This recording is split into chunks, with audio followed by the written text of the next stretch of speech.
everyone, welcome back to Story Time with Akshita and I hope you all are doing well and good.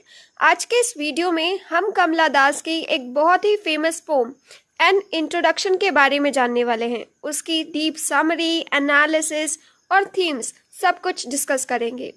ये pome पहली बार 1965 में publish हुई थी कमला दास के पहले English poetry collection summer in Calcutta में। और ये पोम एक कन्फेशनल पोइट्री है। कन्फेशनल पोइट्री वो होती है जिसमें पोइट अपने पर्सनल इमोशंस, दर्द, आइडेंटिटी और एक्सपीरियंसेस को बहुत ही ऑनेस्टली एक्सप्रेस करता है। और कमला दास तो इस जॉनरा की आइकॉनिक आवाज रही हैं। इस पोम में वो आइडेंटिटी, लैंग्वेज, सेक्सुअलिटी और पैट्रियार्की के खिलाफ एक बोल्ड आवाज उठाती है। कमला दास, जिन्होंने बाद में माधवीकुट्टी के नाम से भी लिखा था, और ये एक मलयाली और इंग्लिश दोनों भाषाओं की पोइट थी। उनका काम पर्सनल इमोशंस, फीमेल सेक्सुअलिटी और जेंडर आइडेंटिटी के लिए जाना जाता है। उन्होंने पैट्रियार्की के खिलाफ एक औरत के मन की आवाज़ बनकर बहुत कुछ लिखा है, बिना किसी डर के, क्योंकि वो एक बोल्ड कन्फेशनल पोइट थी। उनकी शुरुआत में कमला दास कहती हैं कि मुझे पॉलिटिक्स का ज़्यादा ज्ञान नहीं है, पर मैं उन लोगों के नाम जानती हूँ जो कि पॉलिटिकल पावर में हैं। यानी कि एक औरत चाहे पॉलिटिकल डिबेट्स ना करे, लेकिन फिर भी उसकी ज़िंदगी इन्हीं पॉलिटिकल पावर्स के डिसीजन से चलती है। ये एक शार्प कमेंट किया है कमला दास ने कि समाज में औरत का रोल कम समझा जाता है, पर असली दुनिया के डिसीजंस उस औरत की ज़िंदगी को इफ़ेक्ट करती है, उस पर अपना असर डालती है। पॉइट कहती हैं कि मेरे रिलेटिव्स, कजिन्स सब मुझे बताते थे कि तुम्हें ऐसे रहना चाहिए, तुम्हें वैसे रहना चाहिए, तुम्हें ऐसे बात करनी चाहिए, तुम्हें वैसे बात करनी चाहिए।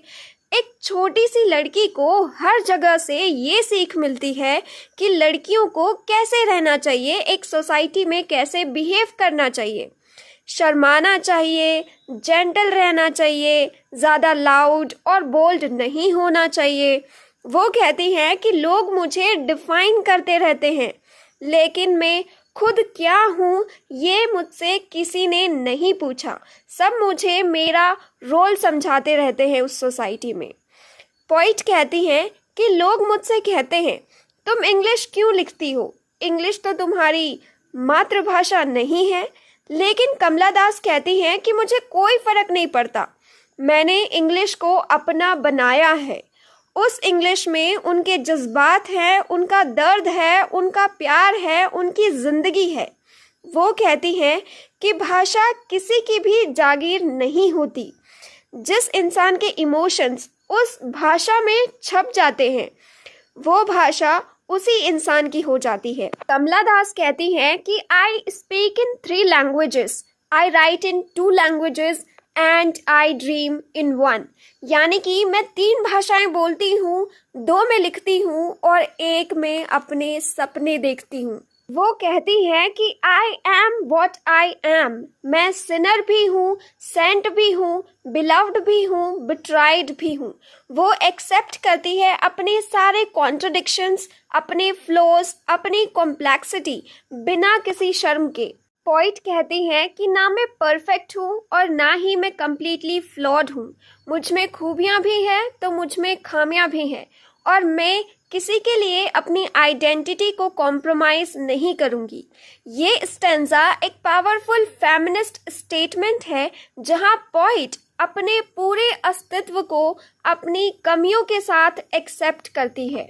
ये थी इस पोम की समरी। तो चलिए अब हम इसकी कुछ इम्पोर्टेंट थीम्स डिस्कस कर लेते हैं। First, identity and self discovery, पहचान और अपने आप की तलाश।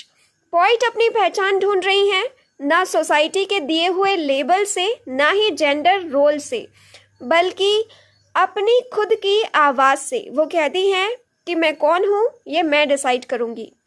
इसके बाद जेंडर रोल्स एंड पैट्रियार्की, यानी कि लड़कियों के लिए समाज के जो रूल्स बनाए गए हैं। पॉइट बताती है कि कैसे छोटी सी उम्र से उन्हें बताया गया कि लड़कियों को क्या पहनना चाहिए, कैसे बात करनी चाहिए और क्या करना चाहिए, क्या नहीं करना चाहिए। ये पोम उन पैट्रियार्कल रूल्स के खिलाफ है और एक बहुत ही बोल्ड आवाज़ उठाती है। इसके बाद लैंग्वेज एज पर्सनल एक्सप्रेशन, यानी कि भाषा का अधिकार। पोइट को कहा जाता है कि इंग्लिश उनकी मातृभाषा नहीं है, पर वो कहती है कि लैंग्वेज इज माइन टू, यानी कि भाषा मेरी भी है। उनका कहना है कि भाषा किसी एक देश की या किसी एक कास्ट की नहीं होती, बल्कि जो उसे फील कर सकता है, महसूस कर सकता है, वो भाषा उन्हीं की हो जाती है। इसके बाद है love, desire and female sexuality, यानी कि एक फीमेल के जो डिज़ायर्स होते हैं। कमला दास ओपनली बात करती है अपने लव और फिजिकल रिलेशनशिप के बारे में। ये बहुत ही रेयर था कि एक औरत के लिए, स्पेशली उस ज़माने में जब वो लिख रही थी, तो वो गिल्ट, शेम और लोनलीनेस भी एक्सप्रेस करती हैं।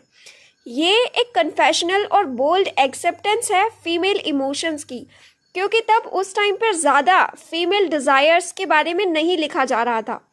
इसके बाद रिबेलियन अगेंस्ट सोशल नॉर्म्स, यानी कि सामाजिक बंधनों के खिलाफ एक आवाज़ उठाती हैं। पोम एक ओपन रिबेलियन है उन सब रूल्स के खिलाफ जो औरत को सिर्फ एक वाइफ, एक मदर या फिर एक बेटी के रूप में देखते हैं, और उनके रोल्स वहीं तक सीमित कर दिए जाते हैं। वो कहती हैं कि I am what I am, यानी कि मैं किसी के बनाए रोल्स में फिट नहीं हो सकती। इसके बाद कन्फेशनल टोन, यानी कि अपने दिल की बात करती है जो उन्हें उस टाइम पर फील हुआ। पोइट अपने पर्सनल इमोशंस, स्ट्रगल और ज़िंदगी को बिना किसी फिल्टर के बयां करती है। ये पोम एक कन्फेशन है, दर्द भरा है, लेकिन बहुत ही ज़्यादा पावरफुल है। सो फ्रेंड्स, ये था इस पोम का complete analysis, themes and summary. I hope आपको ये वीडियो पसंद आया होगा। प्लीज़ मेरे चैनल को सब्सक्राइब करें and I will see you guys in my next video. But don't forget to like the video and comment down below. See you guys in my next one. Till then, bye bye and take care.